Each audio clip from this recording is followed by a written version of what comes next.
अब हम बात करते हैं अपने नेक्स्ट कॉन्सेप्ट की, that is law of diminishing marginal utility. That is one of the most important concept of economics, जिसमें हमने क्लास 11th में, ये क्लास 12th में माइक्रो लेवल पे पढ़ा था, law of diminishing marginal utility. ये बहुत इंपॉर्टेंट कॉन्सेप्ट है क्योंकि हम इससे अपने आप को प्रैक्टिकल लाइफ से रिलेट कर पाते हैं इस पर्टिकुलर लॉ को। तो ये लॉ क्या कहता है? ये लॉ ये बोलता है कि हम किसी भी कमोडिटी को जब कंज्यूम करते हैं, जब हम उसके एक एक एडिशनल यूनिट को कंज्यूम करते हैं, तो उससे मिलने वाली जो सेटिस्फैक्शन होती है वो हर एक यूनिट पे क्या होने लगती है? कम होने लगती है। अगर मैं इसका एग्जांपल लूं, अगर मैं गई कहीं रेस्टोरेंट में गई तो मैंने ऑर्डर किया शाही पनीर, तो जब मैंने शाही पनीर का पहली जो स्पून लिया तो जो उसमें मुझे सेटिस्फैक्शन मिली होगी, वो जो सेटिस्फैक्शन होगी वो सबसे ज्यादा होगी। पर जब मैं नेक्स्ट स्पून उसका लूंगी, जो तब सेटिस्फैक्शन थोड़ी कम हो जाएगी। फिर मैं और कम लूंगी और एक और चम्मच लूंगी तो उससे मिलने वाली सेटिस्फैक्शन थोड़ी कम हो जाएगी। फिर एक ऐसा पॉइंट आएगा कि भाई अब मेरे को शाही पनीर के लिए मत पूछो, मतलब मेरा जो पेट है वो फुल हो चुका है। अगर अब वो एक ऐसा पॉइंट है जहां पे आपको कोई सेटिस्फैक्शन नहीं मिल रही, और अगर आपने एक और चम्मच लिया, नेक्स्ट चम्मच, तो ऐसा होगा कि अब आपको वॉमिटिंग आ जाएगी। तो यही law of diminishing marginal utility बोलता है कि जब हम किसी कमोडिटी को कंजप्शन करते हैं, कंज्यूम करते हैं, तो उससे मिलने वाली सेटिस्फैक्शन हर एक यूनिट पे क्या होने लगती है? कम होने लगती है। हर एक सक्सेसिव यूनिट में कम होने लगती है। फॉर एग्जाम्पल, अगर मैं एक और एग्जाम्पल लूं, अगर मैं बाहर जा रही हूं, मैं धूप से आई हूं और मुझे बहुत ज्यादा प्यास लग रही है क्योंकि मैंने 1-1.5 या 3-4 घंटे से बिल्कुल पानी लिया, क्योंकि कोरोना पेंडेमिक है तो वहां पानी पीना अभी अलाउड नहीं है बाहर का। तो मैंने अपनी सेफ्टी के लिए मैंने घर आके ही पानी पीना सही समझा। तो मैंने जब वो फर्स्ट सिप लिया होगा पानी का, जो उसमें मुझे सेटिस्फैक्शन मिली होगी, वो मुझे आने वाली सक्सेसिव यूनिट में नहीं मिल सकती।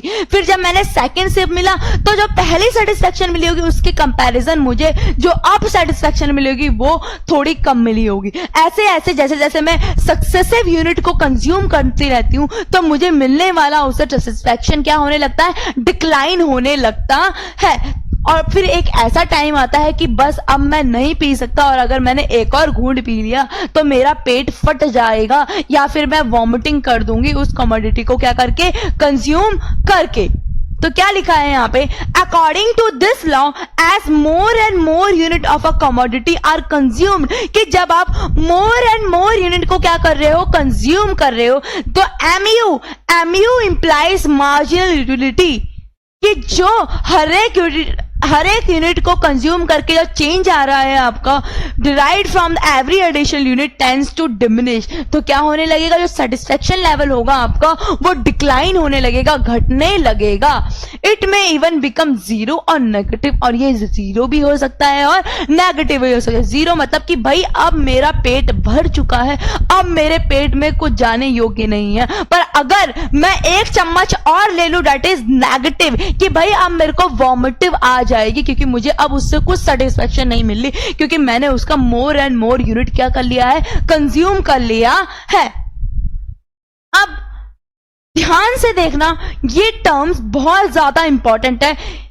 सबसे पहले हम मतलब समझेंगे मार्जिनल का। किसका समझेंगे? मार्जिनल का, क्योंकि ये जो मार्जिनल वर्ड है ये आपका आगे चैप्टर्स में सेम रहेगा, पर पीछे वाली जो टर्म है वो चेंज रहेगी। जैसे मार्जिनल कॉस्ट, ठीक है, ये ऐसी टर्म्स ये चेंज होती रहेगी, पर मार्जिनल वर्ड क्या रहेगा? सेम। तो मार्जिनल वर्ड पहले समझो। अगर मैं आपको बताऊं मार्जिनल, अगर मैं इसको एक्सप्लेन करूं तो मार्जिनल मतलब होता है चेंज। मार्जिनल मतलब क्या होता है? चेंज। एक पर्टिकुलर कमोडिटी को कंज्यूम करके जो चेंज आ रहा है मेरे किसके टोटल में, किसके टोटल में, किसके टोटल में? इसके पीछे वाले के टोटल में, दैट इज यूटिलिटी।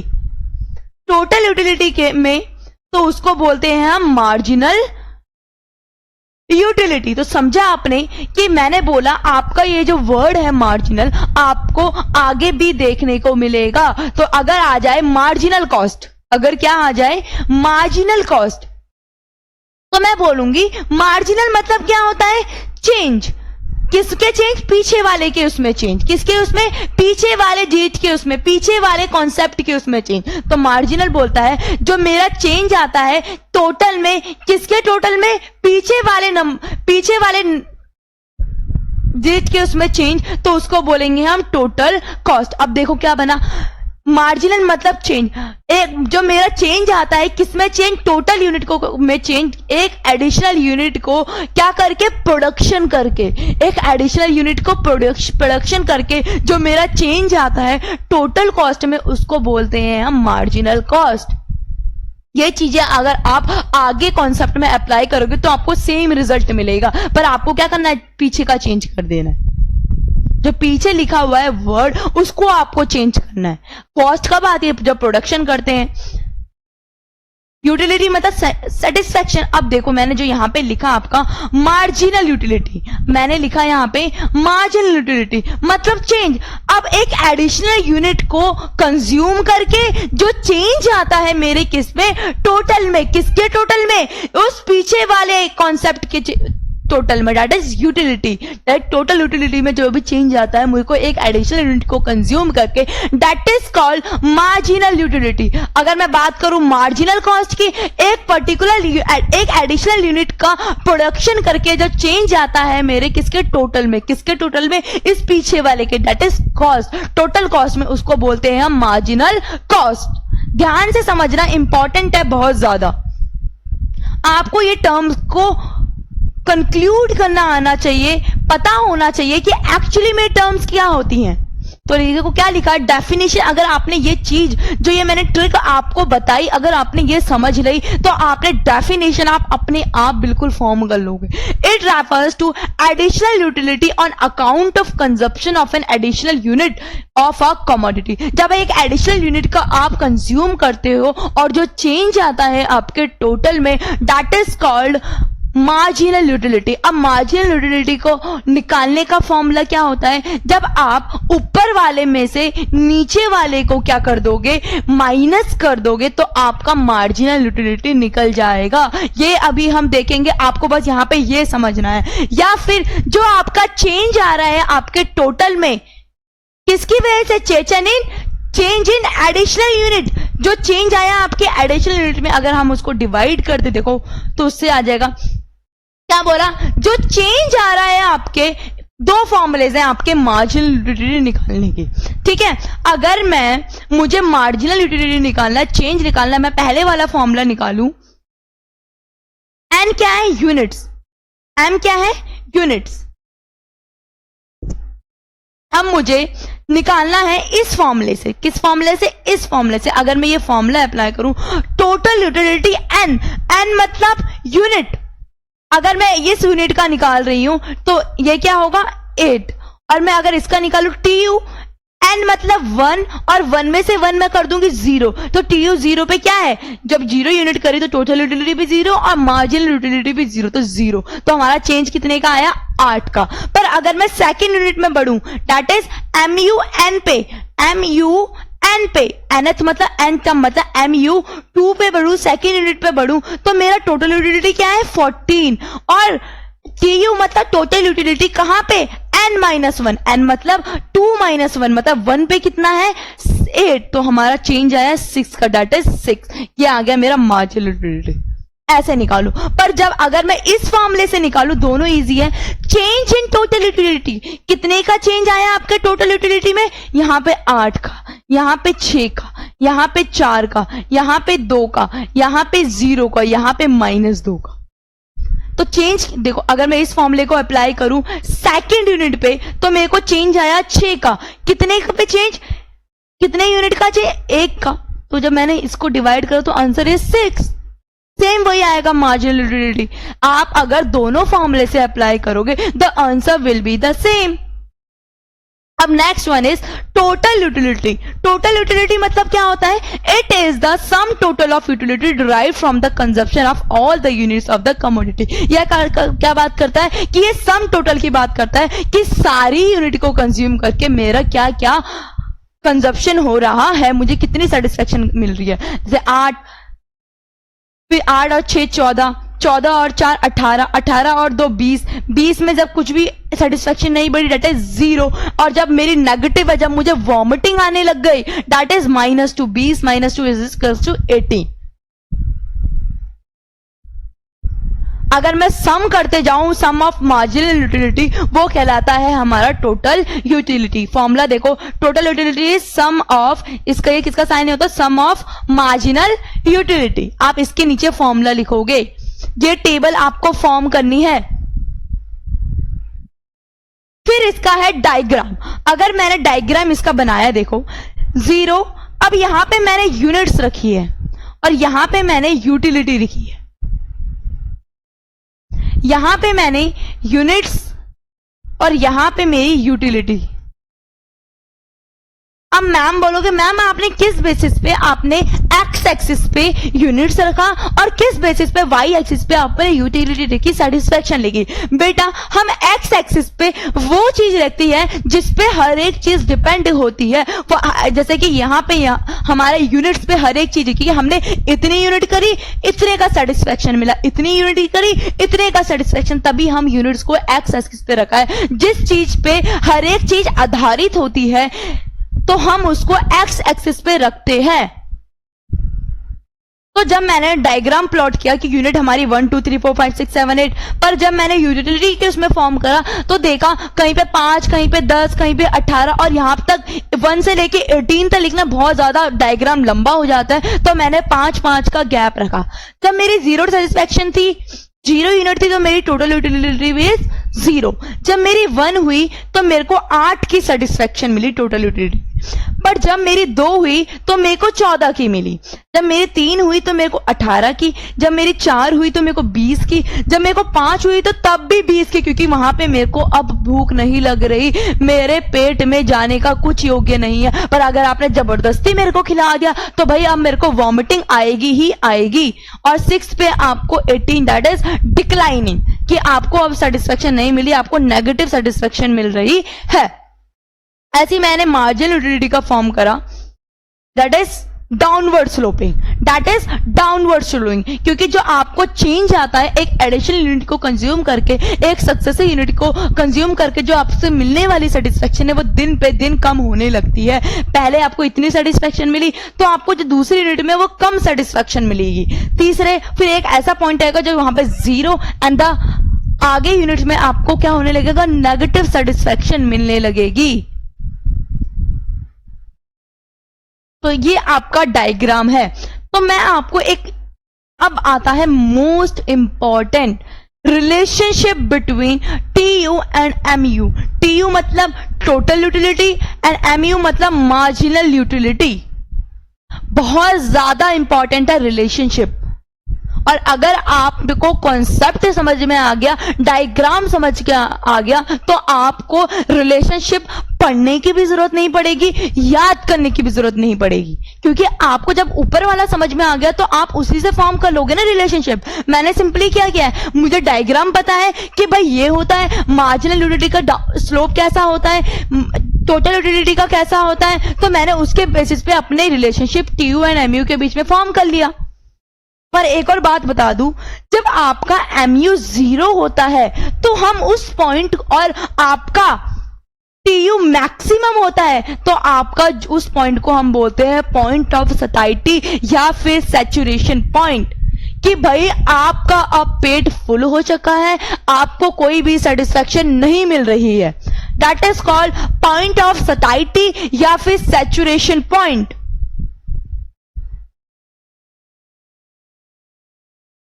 अब एक रिलेशनशिप को TU एंड MU के बीच में, उस अगर हम एक रिलेशनशिप पढ़ रहे हैं तो उसको डायग्राम से कंपेयर करते हुए चलेंगे। क्या ये रिलेशनशिप एग्जैक्टली में ट्रू है, क्या ये एग्जैक्टली अप्लाई होता है, तो वहां पे हम उसको क्या करेंगे, कंपेयर करते हुए चलेंगे डायग्रामेटिकली फॉर्म में। तो क्या लिखा है पहला, as more and more unit of a commodity are consume, कि हम मोर एंड मोर हर यूनिट को क्या करते हैं, कंज्यूम करते हैं, तो जो मार्जिनल यूटिलिटी डिराइड होता है every additional unit tends to diminish, वो क्या होने लगता है, डिमिनिश होने लगता है, घटने लगता है। दैट इज ट्रू कि जब हमने मोर एंड मोर यूनिट का 1 से 2 में बढ़े तो हमें जो चेंज आया वो कम का आया, जो चेंज आया, जो सेटिस्फैक्शन मिली वो पहले 8 मिल रही थी, अब हमें कितनी मिल गई, 6 मिल गई। फिर एक ऐसा आया जब 4, फिर 2, फिर 0, फिर -2, फिर एक ऐसा पॉइंट भी आया कि वो डिमिनिश होते होते होते 0 और देन नेगेटिव चले गई। That is called downward sloping. हम मार्जिनल यूटिलिटी को डाउनवर्ड स्लोपिंग बोलते हैं। उसका डायग्राम कैसा होता है, डाउनवर्ड स्लोपिंग। फिर क्या लिखा है, व्हेन MU इज पॉजिटिव, हम इसको MU से कंपेयर होते हुए TU में जाएंगे। जब हमारा MU क्या है, पॉजिटिव है, मार्जिनल यूटिलिटी हमारा पॉजिटिव है, जो तो TU क्या कर रहा है, इंक्रीज कर रहा है। देखो क्या लिखा है, जब हमारा MU पॉजिटिव है, जब तक हमारा MU पॉजिटिव है, यहां से लेके यहां तक पॉजिटिव है, तो हमारा TU तो इंक्रीज ही हो रहा है, घट तो नहीं रहा। पर जब क्या हुआ, MU 0 हो गया, तो अब जब MU 0 हो गया, पॉइंट ऑफ स्टाइटी पे चले गया, तो TU अपने मैक्सिमम पे हो गया। क्या हो गया, अपने मैक्सिमम, कि भाई अब मेरा पेट फुल हो चुका है, अब मेरे अंदर इतनी कैपेसिटी नहीं है कि मैं एक और बाइट या एक और स्पून किसी भी चीज का लूं। फिर जब मेरा MU नेगेटिव चला गया, व्हेन MU इज नेगेटिव, तो ऑब्वियस ही बात है, तो हमारा TU क्या होने लग गया, डिक्रीजिंग होने लग गया। TU starts decreasing. जब मेरा MU नेगेटिव चला गया, तो मेरा TU क्या हो गया, डिक्रीज होने लगा, टेंड्स टू स्टार्ट डिक्रीजिंग। फिर उन्होंने एक बहुत बढ़िया बात करी, डिक्रीजिंग MU इंप्लाइज कि जब हमारा MU, हमें पता है कि जो हमारे एडिशनल यूनिट को कंज्यूम करके जो चेंज आता है हमारे उसमें, वो दिन पे दिन क्या होता रहता है, हर एक सक्सेसिव यूनिट में जो सेटिस्फेक्शन मिलनी होती है वो डिमिनिश होने लगती है, डिक्रीजिंग होने लगती है। तो हमारा जो TU है, इस पे TU पे इफेक्ट क्या होता है कि जो TU बढ़ता तो है पर डिक्रीजिंग रेट से। कितने रेट से, डिक्रीजिंग रेट से। देखो क्या है एग्जाम्पल, ये देखो TU बढ़ तो रहा है, बढ़ रहा है TU, 8 से 14 हुआ, 14 से 18 हुआ, 18 से 20 हुआ, इंक्रीज तो हो रहा है पर डिक्रीज। पहला चेंज आया 8 का, फिर चेंज आया 6 का, फिर चेंज आया 4 का, फिर चेंज आया 2 का। TU बढ़ तो रहा है पर डिक्रीजिंग रेट से, क्योंकि इसका ओवरऑल इफेक्ट किस पे है, किसकी वजह से हो रहा है, मार्जिनल की वजह से। क्योंकि मेरा हर एक सक्सेसिव यूनिट से जो होने वाला जो सेटिस्फेक्शन है वो दिन पे दिन डिक्लाइन हो रही है, दिन पे दिन डिमिनिश हो रही है। Decreasing MU implies at TU increases at decreasing rate। अब कुछ assumptions हैं इस लॉ की, तो क्या बोलता है, the units are homogeneous. Obvious सी बात है, जब हम सेटिस्फेक्शन मेजर कर रहे हैं तो हमें यह ध्यान होना चाहिए कि जो हम गुड्स कंज्यूम कर रहे हैं, एक यूनिट के बाद दूसरी यूनिट, दूसरी यूनिट के बाद तीसरी यूनिट, तो वो होमोजेनियस होनी चाहिए। होमोजेनियस मतलब सेम होनी चाहिए। ये नहीं कि मैंने बोला शाही पनीर खाई फिर दाल मखनी खा रही, कि भाई सेटिस्फेक्शन लेवल अलग हो जाएगा। तभी तो आप सेटिस्फेक्शन मेजर कर पाओगे जब गुड्स सेम होंगे। जब आप गाजर का हलवा खाते हो फिर एक चम्मच सूजी का हलवा खा रहे हो, तो भाई सेटिस्फेक्शन जो होगी कम होएगी, हम उसको मेजर नहीं कर पाएंगे। एजम्पशंस मतलब कि ये चीजें कांस्टेंट होनी चाहिए जब हम law of diminishing marginal utility को क्या कर रहे हैं, अप्लाई कर रहे हैं, मेजर कर रहे हैं। फिर the size must be of reasonable size, the units must be of reasonable size, कि जब हम हर एक यूनिट का कंज्यूम कर रहे हैं तो जो उनका साइज होना चाहिए, क्या होना चाहिए, रीजनेबल होना चाहिए। ये नहीं कि इतना बड़ा गिलास ले लिया हमने एक बारी में तो उसी से पेट भर जाएगा, दूसरे यूनिट का तो हम कंज्यूम ही नहीं कर पाएंगे। तो आपका जो साइज होना चाहिए गुड्स का वो क्या होना चाहिए, रीजनेबल होना चाहिए, स्टैंडर्ड होना चाहिए। Next one is there is one time gap between one unit of consumption and the next unit of consumption, कि आपके जो गुड्स का आप कमोडिटी का कंजप्शन कर रहे हो तो उसके बीच में थोड़ा बहुत 5 मिनट या 2 मिनट इसका गैप होना चाहिए। नहीं कि 2-3 दिन का गैप हो रहा है तो इसमें सेटिस्फेक्शन हम मेजर नहीं कर पाएंगे। यह जरूरी है कि there is a one time gap between when we consume a one unit of consumption and we consume a next unit of consumption. Next one is there is no change in taste and preference of consumer, कि आपके consumer की preference में change नहीं होना चाहिए। ये नहीं कि पहले अब उसको दाल मखनी खा रहा है देन उसको शाही पनीर पसंद आ गया, ऐसा अप्लाई बिल्कुल भी नहीं होना चाहिए। अगर वो शाही पनीर खा रहा है तो उसको आगे भी शाही पनीर ही खाना है उस टाइम के लिए जब हम लॉ ऑफ डिमिनिशिंग मार्जिनलिटी को क्या कर रहे हैं, मेजर कर रहे हैं, एनालाइज कर रहे हैं।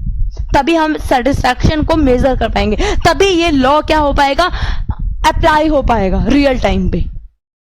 तो ये था हमारा law of diminishing marginal utility. अब मैं एक चीज आपको बता दूं कि जब आप ये क्वेश्चन करोगे या आपके एग्जाम में डायरेक्ट ये क्वेश्चन उठ के आ जाए तो आपको सबसे पहले लॉ क्या कहता है वो लिखना है। किसने दिया, ये गॉसन्स लॉ ऑफ कंजप्शन, मतलब इसने गॉसन ने हमें ये लॉ, पर्टिकुलर लॉ क्या दिया, प्रपाउंड किया, हमें फाइंड आउट करके दिया। फिर आपको टेबल बनानी है, आपको डायग्राम बनाना है, देन आपको रिलेशनशिप लिखना है बिटवीन टीयू एंड एमयू, तब ये 5 से 6 मार्क्स का क्वेश्चन बनता है। अगर आप इसमें से कुछ भी चीजें स्किप करोगे तो आपको प्रॉपर मार्क्स नहीं मिलेंगे। बच्चे बोलते हैं हमारे इकोनॉमिक्स में मार्क्स नहीं मिले, हमारे मार्क्स कम आए पेपर नंबर में, जस्ट बिकॉज ऑफ इकोनॉमिक्स, क्योंकि आपको टेबल्स को फॉर्म करना नहीं आता है, डायग्राम को फॉर्म करना नहीं आता। आप एग्जाम में इतने कंफ्यूज हो जाते हो कि हम एक्स एक्सिस में क्या लिखे, वाई एक्सिस पे क्या लिखे। बच्चे क्या करते हैं, एक सीक्रेट बताती हूँ, बच्चे क्या करते हैं, टेबल बोलते हैं कि टेबल में क्या है, घटा के कर देंगे, पर जब वहां पे कंफ्यूजन राइज होती है ना तो बहुत गंदी वाली कंफ्यूजन राइज होती है। तो आपको टेबल समझनी है, सबसे पहले सबसे बड़ी चीज होनी चाहिए, समझ लो चीजों। फिर आपको जो टेबल मैंने लिखवाई है अपने यहाँ पे कॉन्सेप्ट में, आपको वो रटनी है कि आप सीधा जाके यूनिट बनाओ, टोटल यूनिटी बनाओ, मार्जिनल यूनिटी बनाओ। आपको एक एक चीज, एक एक टेबल का वर्ड याद, और याद रहता है बच्चों को। अगर आप ये बोल रहे मैम हम इतनी सारी टेबल कैसे याद रखेंगे, ऐसा कुछ नहीं है, बच्चों को टेबल याद रहती है। मैंने भी याद करी थी, तो आप भी कर सकते हो। You have that capability. तो अगर आप चाहते हो कि आप गुड मार्क्स स्कोर करो इकोनॉमिक्स में, तो आपको हर एक चीज की प्रेजेंटेशन आनी चाहिए, डायग्राम को प्रेजेंट करना आना चाहिए, टेबल को प्रेजेंट करना आना चाहिए। और मैं अपने नोट्स में, जो मेरी बुक है, जो मेरी बुक है, मैं उसमें टेबल की एक्सप्लेनेशन, डायग्राम की एक्सप्लेनेशन साथ में दूंगी। वो कैसे लिखनी है मैं आने वाले लेक्चर्स में बताऊंगी। यहां पे मैंने नहीं बताया क्योंकि मैंने बुक में प्रेजेंट कर रखा है, जिससे कि बच्चों को 6 मार्क्स का क्वेश्चन है तो 6 इजीली मिल जाते हैं। तो आपका ये जो यूनिट है ये अब खत्म तो नहीं, इसका 1-2 कॉन्सेप्ट और बचे, फिर आपकी ये यूनिट भी खत्म हो जाएगी।